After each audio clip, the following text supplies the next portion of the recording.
કોઈ પણ સરકારી તંત્રની બેદરકારી હોય અથવા નેશનલ ઓથોરિટીની બેદરકારી હોય ત્યારે તેમની સામે ફરિયાદો પણ થતી હોય છે। આવી જ ફરિયાદ રાધનપુર પોલીસ અધિક્ષક ડીવાયએસપી તરીકે અહીંયા વાગેલા હતા। તે સમય દરમિયાન રાધનપુર હાઈવે ઉપર એક અકસ્માત થયો હતો અને ખાડાના લીધે આ અકસ્માત થયો હોય તેવી ફરિયાદ વારઈ પોલીસ સ્ટેશનમાં થઈ હતી। ત્યારે ફરી નેશનલ ઓથોરિટીની આવી જ બેદરકારી સામે આવી છે।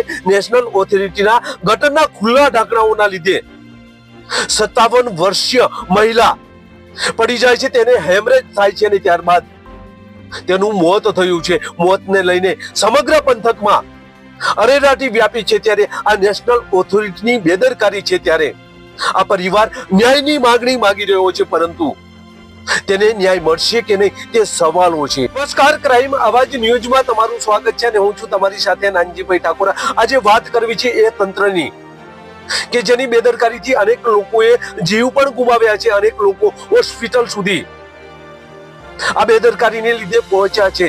એ સમયે જ્યારે આવી ઘટનાઓ ઘટતી હોય છે ત્યારે અનેક ચર્ચાઓ થતી હોય છે આ તંત્ર વિરુદ્ધ અને માંગણીઓ પણ થતી હોય છે, પરંતુ થોડો સમય જતા આ તંત્ર આંખ આડા કાન કરી અને એ કાર્યવાહી કરતું નથી અને ફરીથી લોકોના ભોગ લેવાતા હોય છે। આવી જ ઘટના રાધનપુરમાં બની છે।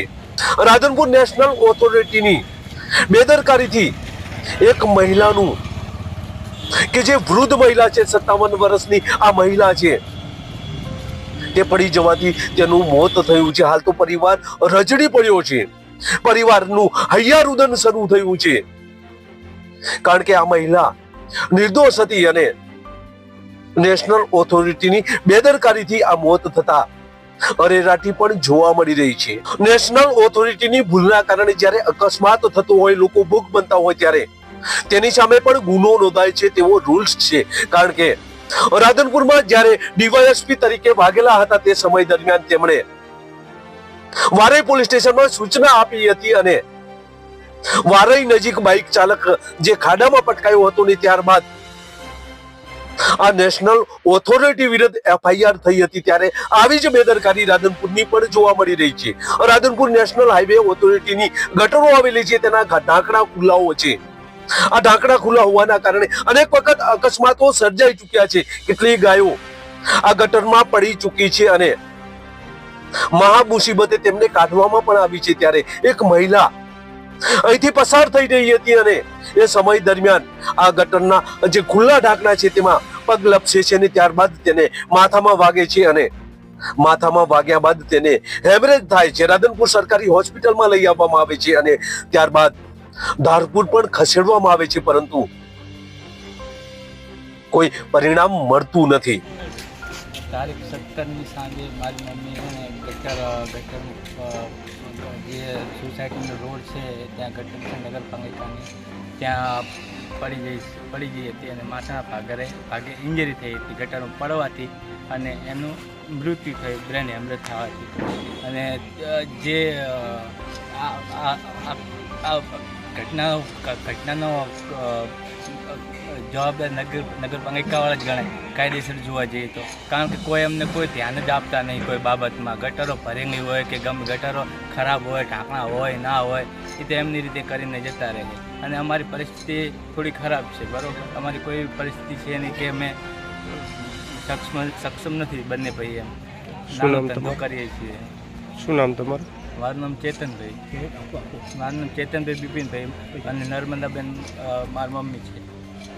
રાધનપુર મસાલી રોડ ઉપર આવેલી સરસ્વતી સોસાયટીમાં રહેતા 57 વર્ષીય નર્મદાબેન બિપિનભાઈ પ્રજાપતિનું દુઃખદ અવસાન થયું છે। અકસ્માતના લીધે અવસાન થયું છે। તેમનો પરિવાર હાલ રજડી પડ્યો છે, હૈયારુદન શરૂ થયું છે। તેમને ખબર નહોતી કે એફઆઈઆર કરવી જોઈએ, એટલે એમણે એફઆઈઆર કરી નથી, પરંતુ ક્યાંક ને ક્યાંક ન્યાય માટેની માંગણી માંગી રહ્યો છે, ન્યાય માટે વલખા મારી રહ્યો છે। હવે આ તમામ ગટરો છે એ ગટરોના ઢાંકણા બંધ કરવામાં આવે તેવી માંગણી કરી રહ્યો છે અને તેમણે આ 57 વર્ષીય દુઃખદ આ મહિલાનું અવસાન થતા તેને પણ ન્યાય મળે તેવી માંગણીઓ માંગી રહ્યો છે। ત્યારે તેમને કેવા પ્રકારનો ન્યાય મળે છે આવનાર સમય બતાવશે, પરંતુ હાલ તો આ ક્યાંક ને ક્યાંક આ નેશનલ ઓથોરિટીની બેદરકારી સામે આવી છે. અગાઉ પણ નગરપાલિકાના હદ વિસ્તારમાં આખલાઓના આતંકથી 2 લોકોના મોત થયા હતા. કેટલાય નિર્દોષ લોકો આવા ભોગ બન્યા છે અને હોસ્પિટલ સુધી જવું પડ્યું છે. ત્યારે આ ફરી નેશનલ ઓથોરિટીની બેદરકારીથી આ મહિલાનું મોત થયું છે. હાલ તો આ પરિવાર રજડી પડ્યો છે. આ પરિવાર ખૂબ દુખી છે. ત્યારે ન્યાયની માંગણી કરી રહ્યો છે. બસ જ. જો તમે અમારી ચેનલમાં નવા છો અને આવા જ લેટેસ્ટ ન્યૂઝ જોવા માંગો છો તો અમારી ચેનલને અત્યારે સબસ્ક્રાઇબ કરો, જેથી આવનાર લેટેસ્ટ ન્યૂઝ તમારા સુધી પહોંચી શકે. નમસ્કાર.